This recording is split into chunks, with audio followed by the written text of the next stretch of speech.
Este domingo, 25 del tiempo ordinario, el Señor, la Iglesia, nos ofrece una palabra muy cuestionadora, muy importante para nuestra vida. En la primera lectura hay una frase que seguramente a ustedes les ha llamado la atención como a mí. Dice el profeta Isaías en nombre de Dios: mis pensamientos no son los pensamientos de ustedes, ¿verdad? Mis pensamientos no son los de ustedes. Sus caminos no son mis caminos, dice el Señor. Y es cierto, por muy religioso que seamos, nosotros necesitamos siempre progresar en un constante camino de conversión, porque no es fácil para nosotros sintonizar con los pensamientos y con las acciones de Dios. Solo un ejemplo, lo escuchábamos en estos domingos anteriores. ¿Cuántas veces tengo que perdonar? 70 veces 7, dice exageradamente Pedro. Y Jesús dice, no te digo 7 veces, sino 70 veces 7, dice el Señor. Es decir, tienes que perdonar siempre. Un creyente, un cristiano, es un hombre y una mujer de perdón. Eso nos cuesta, porque los pensamientos y las acciones de Dios no son los nuestros, ¿verdad? Y así podríamos poner muchos ejemplos. Por tanto, creo que la palabra de Dios hoy nos recuerda que nosotros tenemos que vivir en esa lucha constante, en ese esfuerzo constante por crecer, por progresar en el sentido y el modo de ver la vida cristiana. Esta parábola de Jesús que hoy hemos escuchado en el Evangelio de Mateo, capítulo 20, versículos del 1 al 16, fíjense qué interesante. Cuando uno lee la Biblia, como que no se percata, por eso nos ayudan mucho los especialistas, ¿verdad? Y nos recuerdan un detalle. Esta parábola está introducida por el último versículo del capítulo 19, creo que es versículo 30, y se cierra con la frase semejante. ¿Cuál es la frase? La parábola termina diciendo: de igual manera los últimos serán los primeros y los primeros los últimos. Y en el versículo 30 del capítulo anterior dice: porque hay últimos que serán primeros y hay primeros que serán últimos. Esta frase, que se repite, incluso de alguna manera aparece a la mitad de la parábola, quiere decir que es una clave que tenemos que tener presente para entender el mensaje. Podríamos preguntarnos, por tanto, ¿quiénes son esos primeros que al final terminan de último? ¿Quiénes son esos últimos que al final terminan de primero? ¿No estará por ahí el mensaje de la palabra de Dios hoy?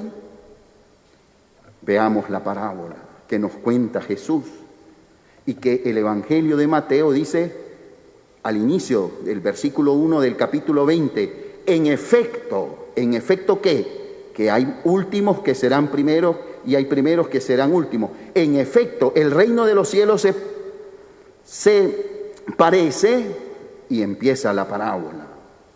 En la parábola, diría yo, que nos encontramos con dos grandes enseñanzas. Primero, el modo de actuar de Dios. Dios está representado en el dueño de la viña. ¿Se han fijado este dueño de la viña?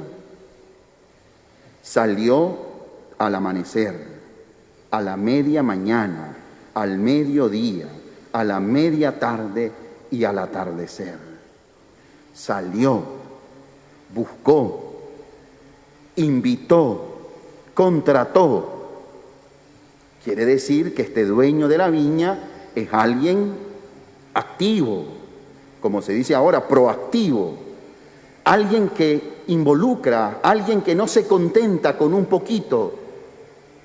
Por eso es que este dueño de la viña representa a Dios, porque Dios nos busca, Dios nos invita siempre, No importa si estamos al amanecer de la vida o al atardecer de nuestra existencia.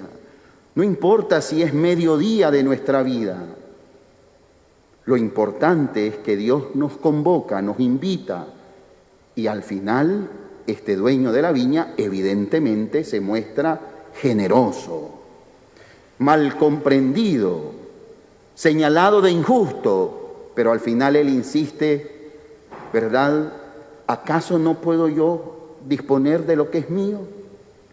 Yo le quiero regalar al último un denario y a ti te estoy dando lo que vos estabas esperando. ¿No puedo ser bueno?, dice. Ven, Dios es bueno y Dios constantemente nos está buscando. Dios desea que nosotros no seamos ociosos en el campo de la salvación. Dios quiere que le respondamos. Somos nosotros los que no atendemos el llamado que nos ha hecho en las primeras horas de nuestra vida, quizás en el catecismo, en el colegio católico, en el grupo juvenil. Dios esperó hasta que ya estuviéramos, como dice la abuelita, matacancito, ¿verdad? O ya estuviéramos un poco maduros, o quizás cuando ya el atardecer se ve venir, buscamos a Dios. No importa, lo importante es que le responda. Ojalá sea desde el comienzo, ¿verdad? Dios es bueno, Dios es generoso, Dios es activo. Así debe ser el cristiano, así debe ser la iglesia, así debe ser la comunidad cristiana. No podemos contentarnos, como ha dicho el Papa, después de esta pandemia, pues volvemos a lo mismo. No, tenemos que volver con nuevas energías y nueva visión, porque Dios es un ejemplo para nosotros. Por otro lado están los viñadores. En estos viñadores están los primeros y los últimos. El comportamiento de los viñadores nos ayuda a responder a la pregunta: ¿quiénes son los primeros que terminan de último y quiénes son los últimos que terminan de primero? Miren los que llegaron de último. ¿Aceptaron ir a trabajar? El dueño de la viña no les dijo cuánto les iba a pagar, simplemente los invitó. A los de la media mañana, mediodía, les dijo: les daré lo que es justo. Solo a los primeros les dijo: les daré un denario. Entonces los que llegaron después, los que llegaron de último, van, trabajan y reciben más de lo que se habían imaginado. Podríamos decir que ahí están los que viven la gratuidad, los que viven abiertos a la bondad de Dios, que rompe esquemas, que va más allá de nuestras expectativas. Estos son los que no exigen, sino que reciben, porque Dios es bondad para ellos. Estos son los últimos que terminan de primero, los que saben agradecer de Dios y de sus prójimos como un regalo las cosas que hacen por ellos. Los que no tienen un corazón pequeño y egoísta, sino abierto a la bondad de Dios. Estos se van a ir adelante. ¿Quiénes son los primeros que terminan de último?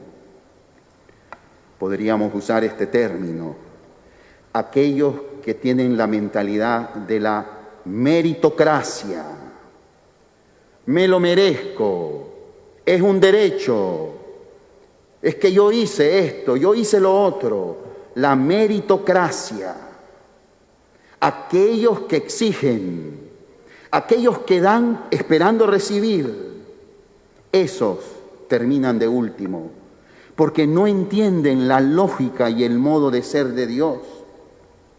Los que rezan para que les hagan un milagro, los que se portan bien para que no se lo lleve el diablo, los que viven cuantificando su relación con Dios, los que aplican la lógica del mundo, donde uno invierte para ganar, esos no entienden el reino, no entienden a Dios, por eso terminan de último, por eso terminan con lo que esperaban. En cambio los otros, los que están abiertos a la bondad y a la manifestación del amor de Dios, esos salen sorprendidos por Dios.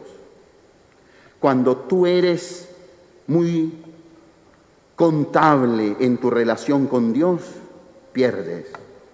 Cuando tú eres abierto a la bondad de Dios, ganas. Cuando te dejas sorprender por Dios.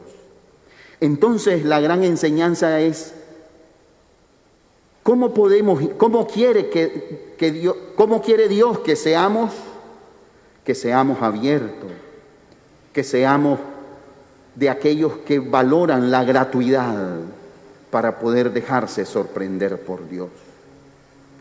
Hay un detalle en la parábola que yo creo que merece que no lo pasemos por alto. Cuando al final el dueño de la viña explica que no ha hecho ninguna injusticia. Hemos contratado la jornada por 1 denario.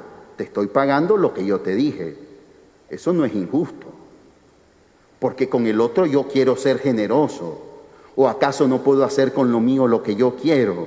Y dice el dueño de la viña, o vas a tenerme rencor porque soy bueno. Otra traducción dice, o vas a tenerme envidia porque soy bueno. La frase original del Evangelio es, ¿me vas a quedar viendo mal porque soy bueno? ¿Me vas a quedar viendo mal porque soy bueno? Hermanos, cuando miramos mal a Dios y al prójimo, es porque no lo entendemos, porque creemos que son injustos con nosotros. Solo aquellos abiertos a la gratuidad de Dios, a las sorpresas de Dios, ven a Dios con gratitud y ven al prójimo también con amor. ¿Qué mirada le damos a Dios? ¿Cómo nos miramos unos a otros? ¿Con envidia, con rencor, con resentimiento, de mala manera? No olvidemos, la viña es el reino, es la iglesia, es la comunidad de los creyentes. Qué triste que entre los mismos trabajadores de la viña nos quedemos viendo mal, nos miremos y nos tratemos con envidia, con resentimiento, con rencor, y por eso nos señalamos, nos descalificamos, nos ofendemos. Qué triste. En el mundo hay muchas cosas, pero ¿por qué esa lógica y esa maldad del mundo la traemos a la propia comunidad cristiana? Eso es escándalo. De eso líbranos, Señor. Cuando entre nosotros mismos, entre los mismos trabajadores de la viña, nos miramos mal, nos miramos con resentimiento, con envidia, con rencor. Eso no quiere el Señor, porque el reclamo de los primeros es por envidia de la bondad del dueño de la viña. Por eso, hermanos, cuando uno lee esta parábola y nos vemos a nosotros mismos, tendríamos que responderle a esa pregunta del Señor: ¿o vas a tenerme rencor o me vas a ver mal porque yo soy bueno? Tendríamos que decirle: no, Señor, no te vemos mal, no debemos vernos mal unos a otros, porque yo he sido de la última hora, porque todos nosotros somos de la última hora, no somos de la meritocracia, somos de la gratuidad, y por eso nos alegramos cuando Dios bendice al otro, porque en cierta manera, como decía Juan Pablo II, el otro es un don para mí. Pidámosle eso al Señor, que desterremos de entre los trabajadores de la viña del Señor la envidia, el resentimiento, el vernos mal, y aprendamos del amor sorprendente de Dios para todos.